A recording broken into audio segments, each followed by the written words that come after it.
What's up, hood rats? Behind me I have a 2005 Honda Odyssey, and we are going to be changing the radiator in this thing. I'm going to show you guys how you can do it yourself. Not too hard, not too many tools needed. This applies to 2005 to 2010 Odysseys. Let's get in and do it. So one of the first things we're going to want to do is we're going to want to remove all these push pins that would be here on this cover. Our customer has built this super awesome custom bumper, and we don't need those push pins anymore because this is a Mad Max edition Odyssey. So they have installed this thing with a couple of screws right there. But you will remove all of the push pins to get this out of the way. Next up, we're going to want to make sure our system is nice and cold, and we're going to remove our radiator cap. With the cap off, we can go underneath and remove the drain plug. Right there you can see our white portion of our drain cap plug. Right there you can see the white portion of our drain plug. You're going to turn that counterclockwise and let it slowly drip into the bucket. With the majority of the coolant removed, we can move on to getting this radiator ready to move out of the way. We've got a couple of 10mm bolts we need to take out. We have one here and here that holds the radiator bracket. And we have one here and here that hold the condenser bracket. So you'll loosen these, start removing them.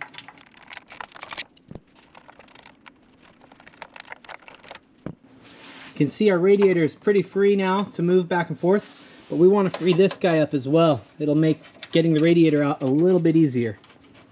I like to keep them placed kind of which way they go up on the cowl. And be careful when you flex this condenser. There are lines right there. We don't want to flex them too hard and break them. They're aluminum with rubber behind them. You want to be careful. So you can see that moves back now, and so does this. Next up, we're going to remove the radiator hose clamps. We have one on the upper hose here. We have another one down on the bottom. We'll go look at that guy underneath. Guys, right here I have my remote radiator hose clamp pliers. I will leave a link to something similar to these in the description. These are awesome for getting radiator hose clamps off out of tight spaces. If you look here, I'm getting this one, and we'll start grabbing it, and check that out. Like butter.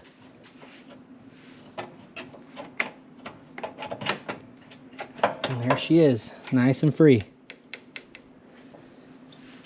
And if you look at that, they actually hold themselves shut. Pretty convenient feature.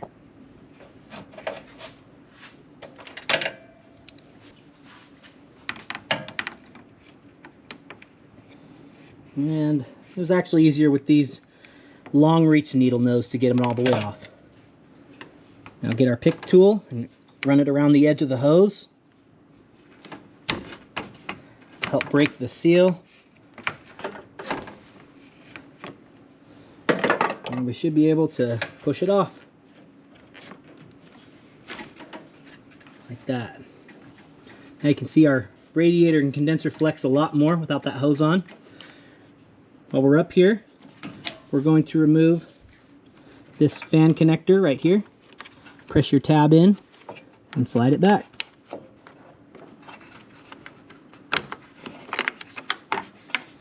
Like so. And we got a connector on this side as well we need to remove. For ease of removal and to clear this thing, I think we're going to take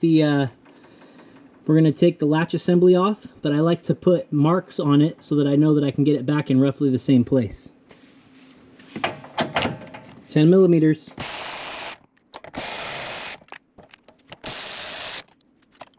This will have a connector on it letting the car know if it's open or not.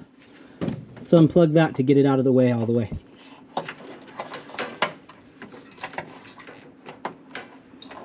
As I think we're pretty much done with everything on this top side, aside from taking this fan off, but I want to wait to do that until we are done with the stuff on the bottom.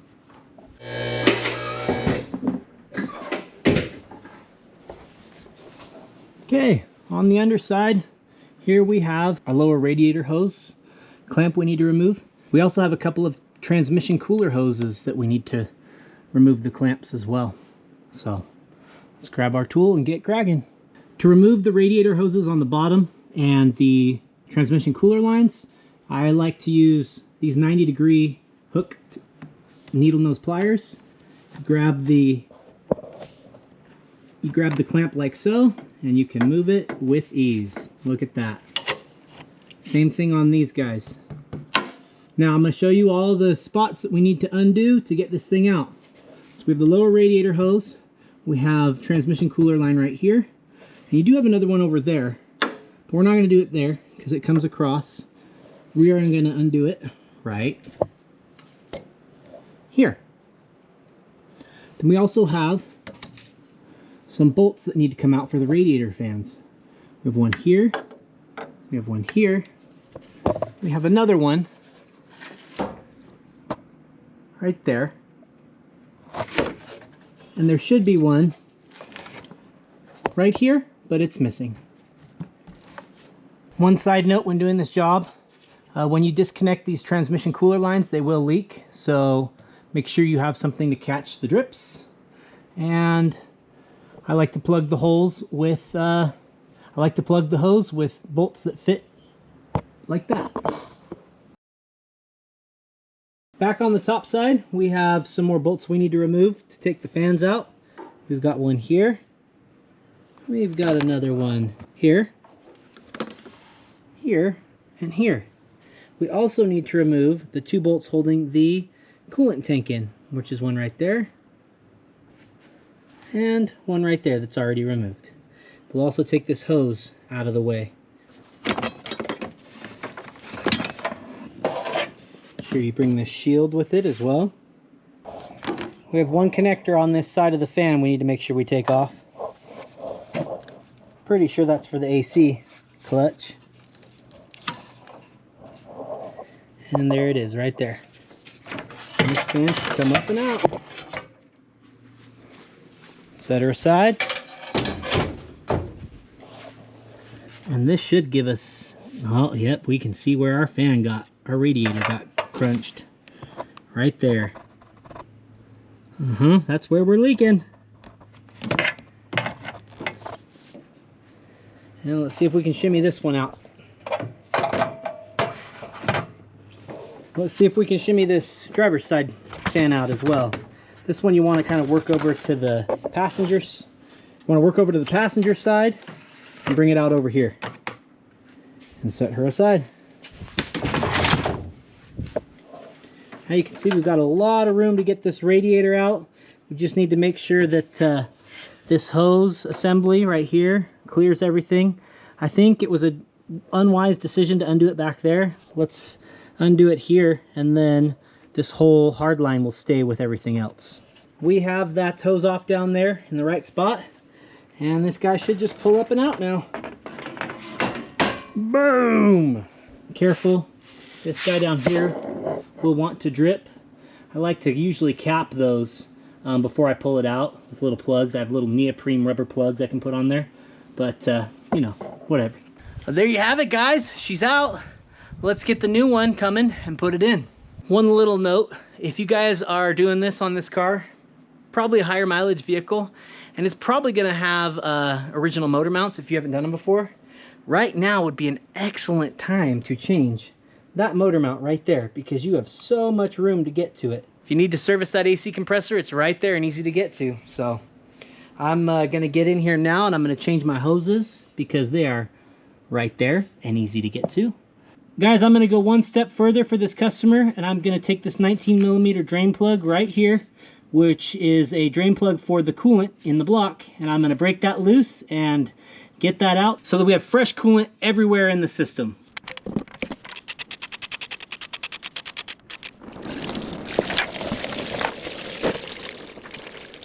Here we go, guys. You can see there was still a lot of coolant left in that system, so make sure we get our drain bolt back. Well, it's under the car. I dropped it, but I'm sure that thing has a washer, and we'll find it and figure out what goes on there so that you guys can put it back the right way. There is a washer, an aluminum washer for this. Make sure you get that and make sure it stays on. Replace it, whatever you want to do. Got our new radiator here. It is from O'Reilly's, and it is a Murray radiator. Comes with a lifetime warranty. The part number for this rig right here. Here's our part number, 433991. And like I said, that comes with a lifetime warranty. For me as a commercial account with them, it actually gives my customers a 1-year labor warranty that they don't have to pay, that O'Reilly's will pay me if that goes bad before a year. Pretty nice. So before you put it in, make sure you have your bumpers. This one's kind of jacked up. And here's the other one. You want to put them right there. Right there. And right there. We'll carefully finagle this in.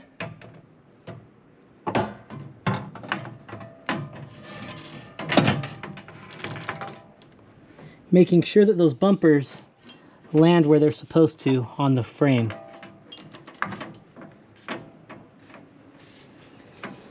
Okay, now we can start bolting our fans in. Before we do that, I think I'm going to get this hose assembly put on this spot right here. Okay guys, I have all the brackets back on the top side of this radiator. I have made sure that all my hoses are tight, and I filled the system with coolant, and I now have my pressure tester hooked up right here, and we have been at about just above 15 psi for the last 5 minutes or so.